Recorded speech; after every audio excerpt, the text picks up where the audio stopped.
evening, everybody. I'm Marianne Gardner with the Department of Planning and Zoning, and tonight Tom Burke, who's the senior planner with our Fairfax County Department of Transportation, will be talking about what Embark is and giving you a few more details. It was great to hear Supervisor McCain and Supervisor Stewart kind of outline the goal and the timeline. It's an exciting night for us. I think it's really hard not to be energized, and we hope that in addition to sharing information with you, that you will want to participate in the project with us as we guide Richmond Highway towards a bus rapid transit future. Before I go any farther, I'd like to mention that we do have translation services available tonight. We have volunteers here. If anybody would like to have translation assistance, if you would just raise your hand, we have volunteers who can come sit with you and give you headphones. Tonight in our audience, we also, in addition to our elected officials and planning commissioners, have members of our Embark advisory group. This is a volunteer coalition of folks who are helping guide the study, and you'll get to meet them if you don't already know them. They're your neighbors, your friends, but you can talk to them in the cafeteria afterwards. But would you please raise your hands if you're on the advisory group, or say hi to everybody. So thank you very much for coming in.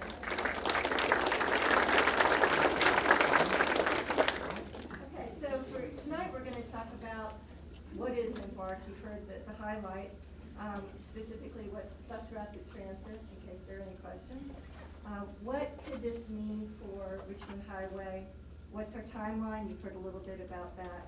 And finally, and one of the most important components is how you can be involved. This study started back in 2013. I need to give myself a commercial interrupt. I have a couple commercials I have to do along the way. One is I hear that that planners, people in government use a lot of acronyms, and I have some friends who have kids in college now, and I learned a new one, which is WDYMBT. I had to look it up. It means, what do you mean by that? So if you hear any acronyms that I haven't explained, please just give me a shout out, and I'm happy to try to correct myself. It's an old habit and it dies hard. So, starting with the first non-acronym, the study Embark began really back in 2013 when the Virginia Department of Rail and Public Transportation, DPRT, began a study to look at recommendations for transit along the Richmond Highway corridor. And they looked at an area that's larger than Fairfax County. They looked all the way from 495 down to Woodbridge in Prince William County. And after about a year and a half of effort, they came up with three main recommendations. That is that contingent upon supportive land use changes and funding, that a bus rapid transit system should be implemented from 495 down to Woodbridge. And it operates in a couple of different ways. In the Fairfax County portion, we expect to see the bus rapid transit in its own lane in the median that exists today, traveling down to Fort Belvoir. And then as you get into Woodbridge, that system would change over to operating mixed traffic.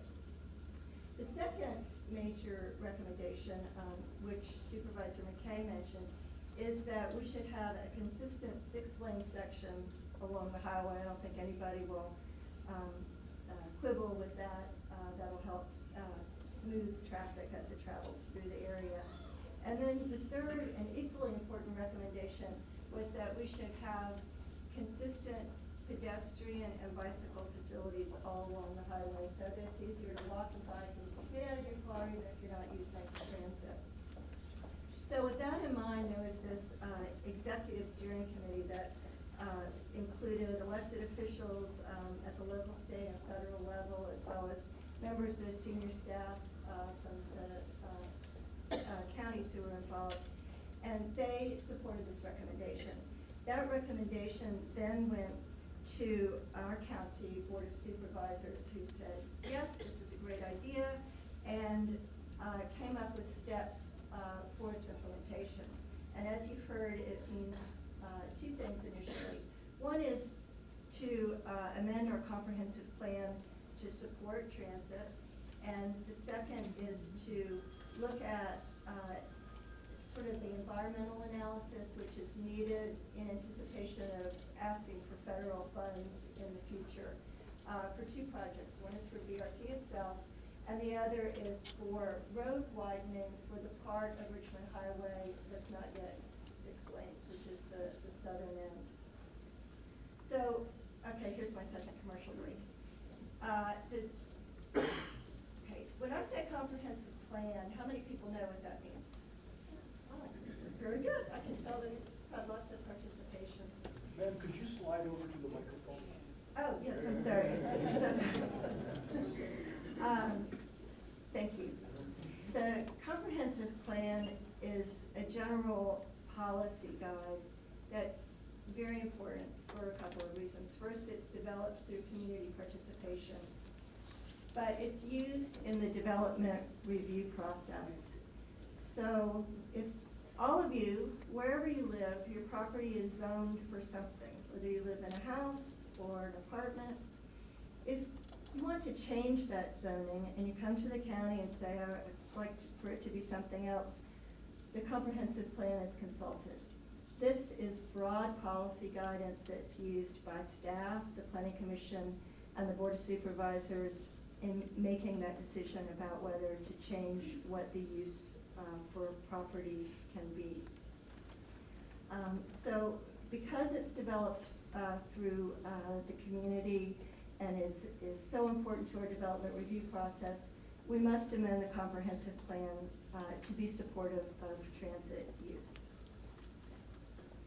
The next slides are going to be handled by Tom Burke with our Department of Transportation. He's going to talk about bus rapid transit and some of our ongoing activities. And then I'll be back to talk about some of the land use implications and what you might expect to see with respect to transit supportive development.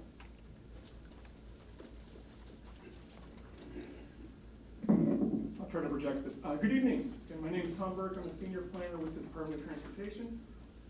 I'm here today to talk about a few transportation items. First question is, what is bus rapid transit?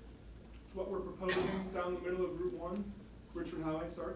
And You got it. Richmond Highway. It's bus rapid transit. It's a picture of bus rapid transit in Cleveland, Ohio right now. It's called the Helpline. It's actually considered one of the higher rated bus rapid transit lines in the United States. It's rubber tire transit mode that has specialized design and infrastructure to create a more high quality ride that also minimizes typical delays associated with regular buses. It shares many of the same qualities with light rail and metro. Actually, it takes the capacity and the speed of light rail and metro and combines it with the flexibility and lower cost and simplicity of regular bus in order to provide something in the middle that's actually pretty beneficial. Basically, high quality transit or bus rapid transit is a higher quality than regular bus modes. It's more convenient. It provides much more frequent service. Instead of half-hour or hourly service, you'd probably expect at least 10-minute service, almost to the point where you don't need a schedule. You just know if I get to the station, the BRT station, and I won't have to wait more than 5 minutes on average. It's a very simple route structure. It's proposed to go right down the middle of Route 1, then come up North Kings Highway. Richmond Highway. Thank you. Sorry. As generally, it doesn't have to have dedicated lanes, but in order to improve on speed and other, what we're proposing in Richmond Highway is dedicated lanes would be in the median. I'm thinking about sorry, traffic signal priority is another factor that creates a more quick ride. It actually allows signals at the signalized intersections, traffic signals, that allow the buses that are approaching to get priority. So the green might be on a side street, but if it senses a bus approaching, then it'll turn green for the bus as another factor to allow higher speeds. Again, dedicated lanes, you're not in mixed traffic. And then comfortability, if that's the word. The stations are a little bit more sleek in design and more noticeable. The seating is generally more comfortable in the buses. Generally, there's also off-board fare collection. You don't actually collect fares on the bus.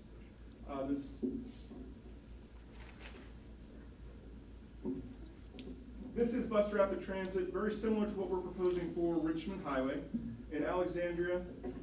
It also connects into Arlington, the Crystal City area. But in Alexandria, it's actually median running bus rapid transit, similar to what we are proposing. You can see the special bus signals that actually allow the buses to get the signal priority. The 2 lanes in each direction are on the outside. We're proposing 3 for Richmond Highway. Lastly, on the BRT for Richmond Highway, we have in hand a $4 million grant from the state that we're using to implement BRT. It will be used to get some of the early stages funded, including a lot of our transportation analyses. The Department of Transportation is currently in the process of soliciting bids for a project management consultant team, which will help guide not just through the planning process, but all the way through design and implementation. They'll be with us kind of as an extension of staff. Proposals on that are actually due in a little bit over a month. We are also going to be collecting traffic data over the next few weeks, primarily intersection counts, traffic counts, turning movements, but also daily counts. We'll be using that traffic data to calibrate our demand models in order for us to forecast traffic in the future. We have a transportation analysis that will be supporting the comprehensive plan amendment. We'll be analyzing what the effects are of changes to land use and networks in order to make sure that we're properly mitigating whatever eventually becomes planned. And then one last note, the bus rapid transit in Richmond Highway is anticipated to be open for an operational somewhere around 2028, hopefully not there. That date came out of that date came from the DRPT study. To Fort Belvoir, not to Woodbridge. That would be a few years later. And just before I wrap up and hand back to Mary Ann, there are some highway projects that are ongoing in the Richmond Highway corridor. The one in the middle is the current widening of Richmond Highway through Fort Belvoir from 4 to 6 lanes. That's under construction and is anticipated to be completed by the end of this year. To the north, the 4-lane segment that hopefully won't be a bottleneck for too long is being preliminary engineering and design is being done, just commenced by the Virginia Department of Transportation to widen that segment from Jeff Todd Way or Mount Vernon Memorial Highway up to Napper Road, which is behind the Costco. And then down on the south end, from Powick Road down to the Occoquan River, we're also about to commence a preliminary engineering study that's county funded to look at widening that section of Richmond Highway to 6 lanes as well. With that, I'll hand back to Mary Ann. Thank you. So now you all know what the Embark study is generally about, what VRT is, and what the comprehensive plan is, most importantly. So there's one more concept. A very important planning policy. This was going to be my show and tell, but there's so many people I'm going to have to hold it up. Within the comprehensive plan, there's a very important policy called the Concept for Future Development. Has anybody ever heard of that? Yay, okay, and this is what it is. The Concept for Future Development, sorry, this sticky thing isn't, I can pass this around, but what you want to look for are the little dots here. There are many. Okay. The Concept for Future Development talks about activity centers in Fairfax County, I'm sorry, of which Fairfax Center is one. These activity centers are important because it's where the county is seeking to cluster and incentivize development. The reason that's important is that we make expensive infrastructure investments such as BRT, and we want that to be supported by appropriate density. The other reason is that by concentrating development in these activity centers, we believe that we can preserve surrounding suburban neighborhoods and sort of preserve them from development pressures. So we want to maintain and sustain our suburban residential neighborhoods and funnel development into these areas of these activity centers. So along Richmond Highway, we have several of these activity centers. They're called community business centers. And on this map, they're shown in orange. In between, you'll see that the green spots, those are suburban neighborhood areas. Those are planned for lower density development. And then up at the very northern part of the map, you see the Huntington transit station areas. So as far as locating our transit stations for BRT and planning around them, you'll notice that all CBCs are not equal. Some are larger, some are kind of narrow. Some definitely lend themselves better to higher intensity use than others. For example, you might think that, or notice that areas such as Penda, Beacon Groveton, Hybla Valley, and even Woodlawn seem to present the largest land area and therefore may be easier to incorporate higher intensity use because there would be less problems, say, with trying to create an appropriate transition to the suburban neighborhoods. So once we're looking at our CBCs, and I mention this as to give you a taste of the type of work we will be doing, but we will be coming to the community and asking what your opinion is. Are these the right places for higher intensity development? What things should we be aware of? But once we get there, what kinds of things might you expect? So it's not just having better access to the stations and BRT service, but it also has to do with creating a walkable and active environment. In the lower left, you see an example of retail uses that span the bottom of what's probably a multifamily building.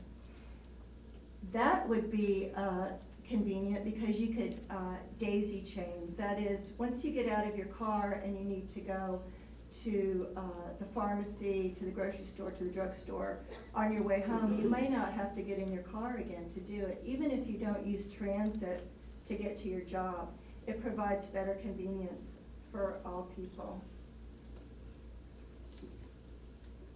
Drilling down just a little bit more, I like to think of these areas as a combination of systems. So those systems are roads, paths, bicycle trails, but it's also the infrastructure beneath that serves them, such as water and stormwater management. Another benefit of focusing development and encouraging redevelopment at a transit supportive scale is that there's an opportunity to modernize stormwater management, which is vastly lacking along Richmond Highway, and thereby help promote the health of nearby streams. So those are just a couple of examples of the benefits of transit-oriented development. So we've talked about, or I've talked about the Alternatives Analysis Study, or AA, and how we're going to translate that into the comprehensive plan. Right now, the comprehensive plan for Richmond Highway has 6 CBCs. And that's been that way for a very long time, since the early 1990s, when we had a major update of the plan. And the idea has always been to concentrate development there, try to have an area of difference between them, and the idea was basically to try to combat sprawl, and so that each of these areas could have an identity.